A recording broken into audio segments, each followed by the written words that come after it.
राधे राधे दोस्तों, welcome back to Kaushiki art world. तो हमारे चैनल में आपका बहुत बहुत स्वागत है। आज हम आपसे बताने जा रहे हैं कि नाग पंचमी के बारे में। 2020 को नाग पंचमी कब है, कैसे पूजा करना चाहिए, शुभ मुहूर्त क्या है। तो चलिए दोस्तों शुरू करते हैं वीडियो।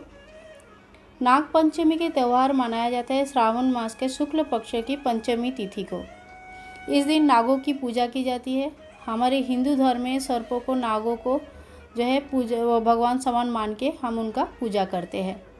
नाग पंचमी के दिन अनंत, वासुकी, पद्म, महापद्म, तक्षक, कुलिक, कर्कट, शंख इत्यादि 8 अष्टनागों की पूजा की जाती है। नाग पंचमी के दिन घर के प्रवेश द्वार पे नाग के चित्र बनाने की भी परंपरा है और पहले ज़माने में ये बहुत ही फेमस हुआ करता था। आज भी हम रंगोली से ऐसा प्रथा हम अभी भी बरकरार रखे हैं। माना जाता है कि इस तरह से घर के द्वार पे जब हम नागों की चित्र बनाते हैं और उनको सम्मान देते हैं तो माना जाता है कि इससे नाग देवता की कृपा हमारे ऊपर बनी रहती है और हमारा घर सुरक्षित होता है। और भी एक कहावत है दोस्तों कि नाग पंचमी के दिन नाग देवता को अगर अपने भाई बना के उनका पूजा किया जाए तो घर धन धान्य से पूरा भर जाते हैं। तो दोस्तों नाग पंचमी की पूजा बहुत ही महत्व रखता है हिंदू शास्त्र में। आइए जानते हैं 2020 में नाग पंचमी की शुभ मुहूर्त क्या है। पंचमी तिथि में प्रारंभ हो रहा है 24 जुलाई दोपहर 2:33 पर। नाग पंचमी की पूजा का शुभ मुहूर्त सवेरे 5:38 से लेकर 8:22 तक की है। पंचमी तिथि समाप्ति हो रही है 25 जुलाई को 12:01 में। तो ये थी हमारी आज की शुभ मुहूर्त, नाग पंचमी की शुभ मुहूर्त।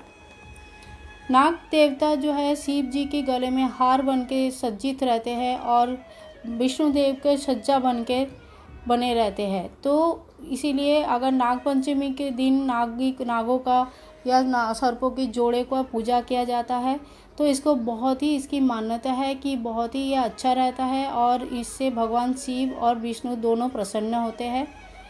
आइए जानते हैं कि हम नाग पंचमी के दिन नाग का पूजा कैसे करें। पूजा करने के लिए हमें एक नाग का चित्र चाहिए या आप मिट्टी से बने हुए सर्प की मूर्ति भी यूज़ कर सकते हैं। आपके पास अगर चांदी की बना हुआ नाग देवता है या ब्रश की नाग देवता है ऑलरेडी घर पे पीतल की बनी हुई, तो आप उनका भी पूजा इस दिन कर सकते हैं। शिव जी की पूजा इस दिन खास महत्व रखते हैं। आप शिव जी के गले में जो सर्प देवता है, वासुकी नाग है, उनका भी पूजा अच्छे से तिलक लगा के, रोली मोली चढ़ा के उनकी पूजा भी कर सकते हैं। तो नाग पंचमी के दिन आप या तो मिट्टी के एक सर्प की मूर्ति बना लीजिए या तो फिर एक चित्र ले लीजिए, उनको लकड़ी की चौकी के ऊपर स्थापित करें। फिर उनका हल्दी, रोली, चावल और फूल चढ़ाकर पूजा कीजिए। उसके बाद उनको कच्चा दूध, घी, चीनी मिलाकर अर्पित किए। पूजा पूरी करने के बाद आरती जरूर कीजिए। नाग पंचमी की नाग देवता की आरती उतारने के बाद अंत में आप नाग पंचमी की कथा सुनें। कथा सुनना बहुत ज़रूरी होता है। कोई भी पूजा करने के बाद, आरती उतारने के बाद उसका कथा भी हमें सुनना जरूर चाहिए। नाग नागिन की जोड़े की प्रतिमा को दूध से स्नान करवाइए। इसके बाद शुद्ध जल से स्नान करवाइए। फिर गंध, पुष्प, धूप एवं दीप से उनका पूजा कीजिए तथा सफ़ेद मिठाई का भोग लगाइए।